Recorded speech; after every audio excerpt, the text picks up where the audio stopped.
Welcome to Healthy Living. I'm Lori Johnson. Thanks for tuning in today. Our topic is addiction, something that has touched almost all of us in some way.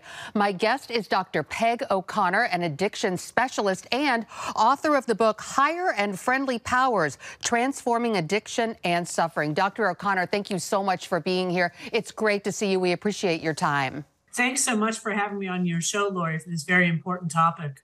So the AAMC, the American Medical Colleges Association, estimates 21 million Americans suffer from addiction. 21 million. You know, when I read that, I actually was surprised. I thought it would be much higher. So who are they talking about? Drug addicts, alcohol addicts, and are they also considering people who are addicts but are in recovery phases? I think they include all of that. So, those numbers are a little squishy because oftentimes they're based on surveys. But to think about the fact that more than 20 million Americans are struggling to some degree with some kind of addiction, whether it's a substance use disorder or what we call a process of behavioral addiction, that's just absolutely horrifying. And it's everyone. It cuts across every age demographic, racial demographic, and socioeconomic class demographic. No one is immune from addiction. In that sense, it's an equal opportunity condition, although some people may be more susceptible or vulnerable to it. Absolutely. You know, you talk about addiction, the first thing you think about is alcohol, but then we've been hearing so much about opioids, and some of these addictions can be deadly, but then we see so many other types of addictions, people who are addicted to gambling, even people who are addicted to sex or shopping, spending money or other destructive types of behavior. And one of your main concerns is obviously how to help people with an addiction. Isn't the first step, though, having the person who is suffering from an addiction to admit they need help? I think that's oftentimes a very crucial first step because one person cannot make another person change. So unless and until someone who is struggling with their substance use or those behaviors that you listed, unless they become willing to recognize that these drugs or these behaviors are playing a supersized role in their life, and then come to have the willingness to try to do something about it, chances are likely that they will continue to suffer. So as much as we'd like to help other people and make them be sober, we can't, but we can help them to find the resources and the help and the support that they need. Well, it is just excruciating for a person to witness a loved one in the throes of addiction. So many of us know what that feels like, and we want to make them see that they have a problem and need to get help. What do you say to people who are in that situation and who want to help someone who's clearly suffering from an addiction? Oh, I think that, the people who want to help, and I will identify as a recovering alcoholic, so I will use we and us. People who want to help us oftentimes have our best interests in heart.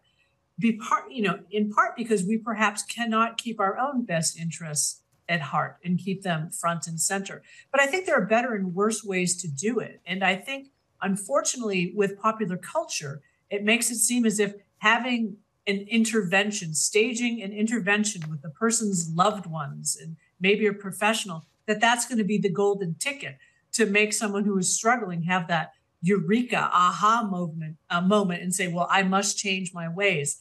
That oftentimes isn't going to go very well. So I oftentimes tell people to start small and start having small conversations, oftentimes in private. Any one of us, I think, who struggles with addiction, we know as soon as we walk into a space where someone is trying to stage an addiction that there's trouble coming. And in general, that intervention is not going to work well.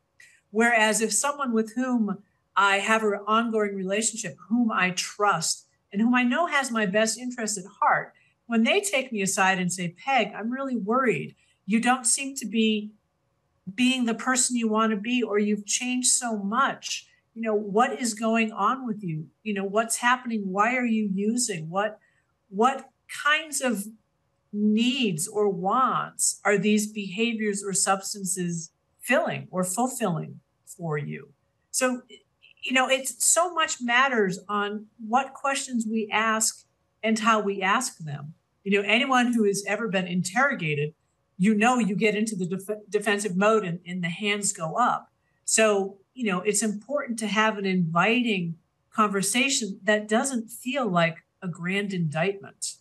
Oftentimes to prepare for some of the arguments that the addict might be giving, like, hey, this is, it's the pandemic. This is the only thing that I have that makes me happy. It's my one, pleasure. It's my one, type of joy. Yes, I think during the pandemic, we saw a lot of that. So the question always is, what needs are being unmet in other ways that it seems like alcohol and drugs or other behaviors may be meeting for a while?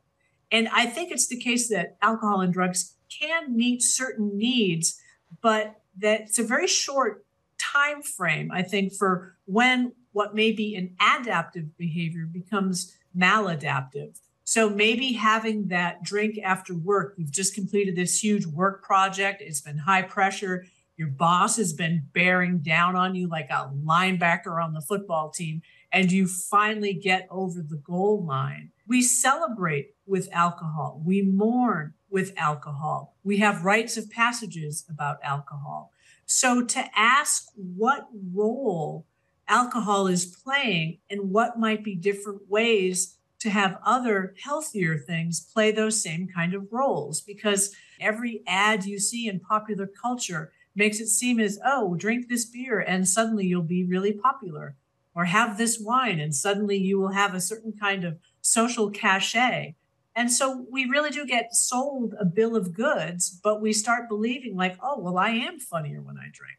I am more at ease. I can socialize, or I really deserve this because I work in such a high pressure job. Or say for women, I think there are gender dimensions to women. I think women who are crushed under the burden of caretaking for their own children, for their parents, and perhaps their adult children, that people are really struggling. And so that's why we're seeing addiction rates to many substances, tick up pretty quickly. People are suffering. So what's the source of that suffering? Let's say a person is wondering whether they themselves are addicted, or what if somebody you love, you're not really sure. What are some of the signs to help a person recognize, or help loved ones recognize, that the person really is in trouble, really does need to seek help? So I think that self-knowledge, you'll hear many people in recovery talk about that little voice they had inside of their head saying, you've got a problem. Because we notice things about ourselves. We start to notice that we maybe drink more when we're out on a social occasion, or we drink before we go out so we can drink as much as the other people there, but still reach a certain kind of effect that we're looking for. People oftentimes know, I know it's kind of a myth that, alcoholics are always in denial. They're not in denial, because oftentimes we do know, and yet we're perhaps not willing to do anything about it. So when we introspect, but also when we listen to our friends. So if friends say to me, Peg, you've always had these goals and aspirations, but you're not reaching for them anymore. If my friends are good and they are trustworthy, then they hold up a mirror to me. And if I don't recognize myself in that mirror, then that's a pretty good indication that I have a problem. And so when you are the loved one looking at someone, and you start not to recognize them, or you see them paring away activities or concerns or commitments that have been so crucial to them. There's this wonderful expression from American philosopher and psychologist William James, who lived between 1842 and 1910. He talked about a person's habitual center of personal energy.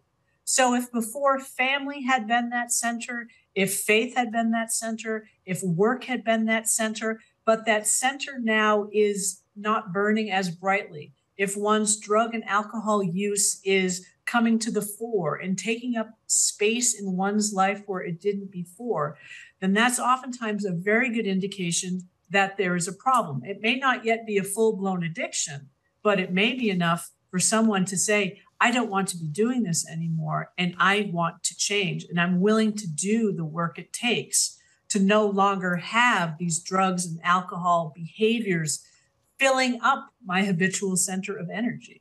All right. Well, that's fascinating. So now we know sort of how to recognize addiction. We're going to take a break and be right back with Dr. Peg O'Connor to talk about what to do, where to get help once you recognize an addiction is present. Stay with us. Welcome back to Healthy Living. We're talking with Dr. Peg O'Connor, author of the book Higher and Friendly Powers, Transforming Addiction and Suffering. And Peg, we were talking before the break about how to recognize when an addiction is present. So once the person realizes they have an addiction, where is the best place to get help? We often hear about AA, the 12-step programs. Are those the best ways to kick an addiction?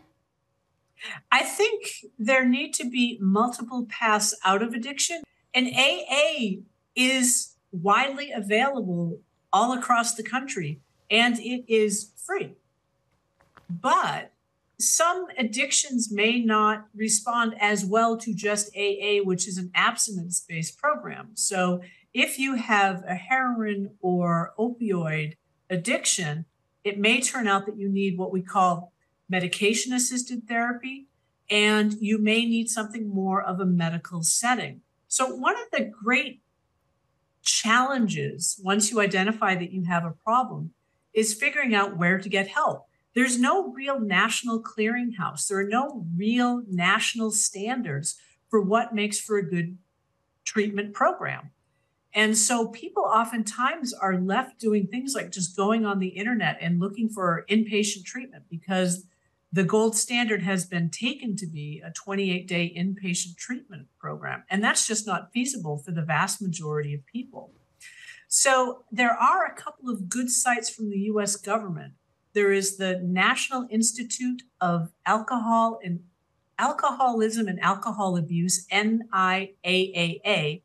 And then there's the National Institute of Drug Abuse. And they're places to start to begin to look for what resources are available in your community.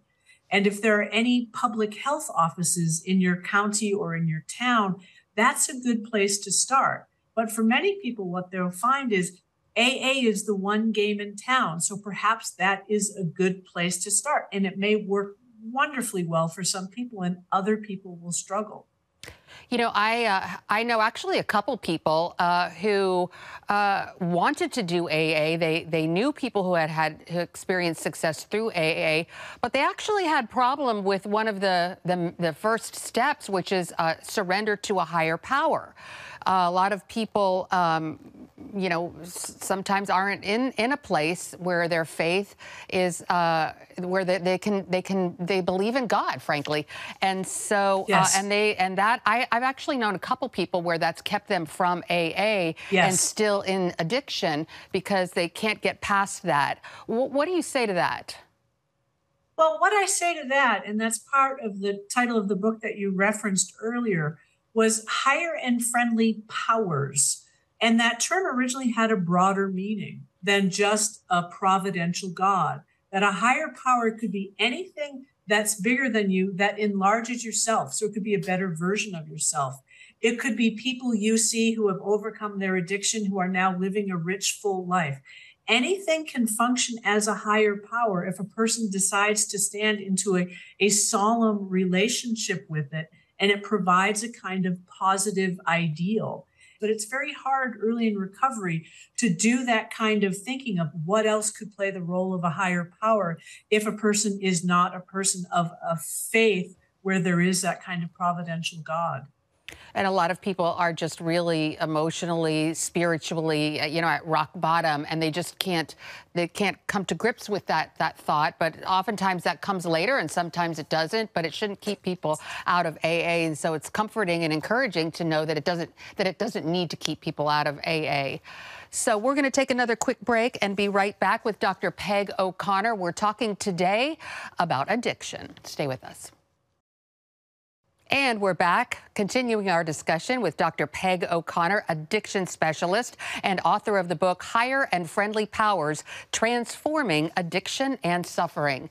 Dr. O'Connor, we were talking earlier about, you know, what to do if you are in a relationship, especially a close relationship, if you live with someone who is clearly addicted to alcohol, drugs or some other addiction, and what kind of help there is for that person, because that is a very difficult lifestyle, and you can start getting into these strange patterns of trying to control your environment to keep that person from engaging in their addiction, and it starts taking over your life, and there's all kinds of codependency issues. Can you talk about what people who are in a relationship with an addict should do?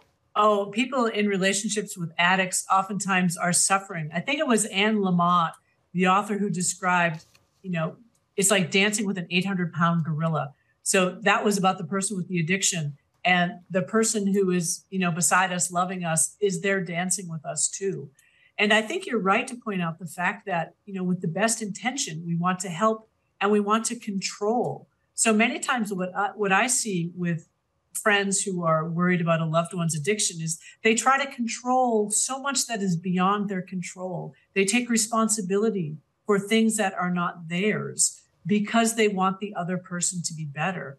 So I think in many ways, one of the most important things for people to do who have a loved one struggling with addiction is to get very clear on what they can control. And you can't really control another person. So there's an ancient philosopher, Epictetus, who says the one thing you can always control is your own attitude, and you can control how you respond to things. And I think that's very much of a challenge because we love so hard and we want the best for these other people that in the process we make ourselves miserable. So at its best, I think Al-Anon can be very helpful because it helps people to learn how to set boundaries, to be able to say, that's an issue with you and I can't fix that for you, but here's the effect on me and here's how I can not just react to things, but become proactively responsive to things. And, at some point, that means that loved ones need to take up an equal space in the relationship to the one who is struggling with addiction. And I think that's one of the greatest challenges. Some people are hesitant to go to Al-Anon because they think that the first thing they're going to do is recommend that they leave the addict. And that's not really true, is it?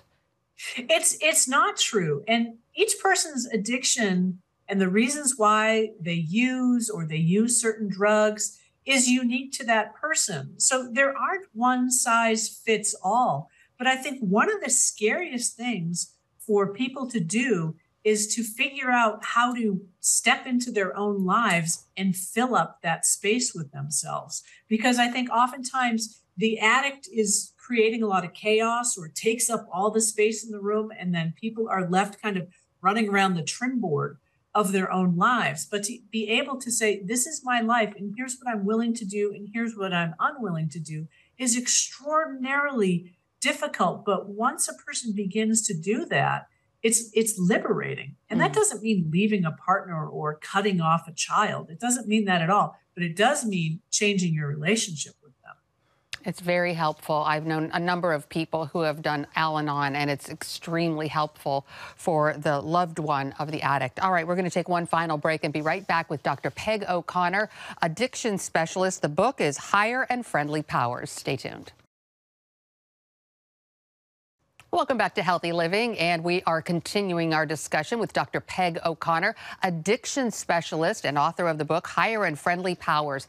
Dr. OConnor, we don't have a lot of time left in the show, unfortunately, so I wanted to make sure that you were able to give our viewers some more information about how they can find out about you, get your book, and also get help with different types of addictions that they might be struggling with, give them some sort of direction.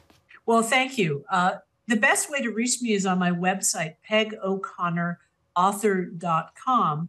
And this book that Lori has mentioned several times now, Higher and Friendly Powers, Transforming Addiction and Suffering, is a book that I wrote for people like me who never really found a home in Alcoholics Anonymous, but am so grateful that Alcoholics Anonymous exists.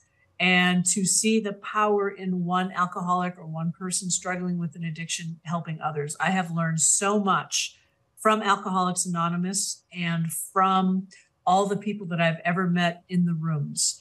And so in terms of getting help, I think it starts with being willing to have a conversation, to ask for a resource. So whether it is with a minister, whether it is with a physician, whether it is with a trusted friend, that act of bravery, taking that first step in asking for help, could be one of the greatest gifts that you give yourself. And if you are the partner or sibling or friend or coworker of someone who is struggling, to bear witness with them and to be supportive of them and to give them the opportunity to make a new or reclaim a new, better self is one of the greatest gifts that you can give to people struggling. And every gift that you give yourself and give to others will always come back tenfold. So what about other 12-step programs for other types of addiction? Yeah, so there's Narcotics Anonymous, there's Overeaters Anonymous, that some of those groups are important because addictions are not all the same. They have different trajectories and different kinds of experiences. So if you are someone who is struggling with narcotics, then NA may be a better fit for you. Or if it's with overeating or with gambling, because it's so important to walk into a space where people understand you. They get you right off the bat. And many people will say, it's like coming home. I finally felt like I didn't have to hide, or I wasn't always dissembling, because there's nothing more powerful than feeling like other people understand you, they get you, and they're not judging you, and they're there to help you. Yes, the community is such a big part, such a Yes, it huge is. part, and It being is. around other people who struggle in the exact same way that you do. Yeah. Well, unfortunately, we're out of time for today. Dr. Peg O'Connor, thank you so much for being with us. Thank you for your research and your work, and we appreciate your time today as well. Thank you so much, Lori. I appreciate your time as well. All right, and thank you for tuning in to this edition of Healthy Living. I'm Lori Johnson, and we'll see you again next week. Bye now.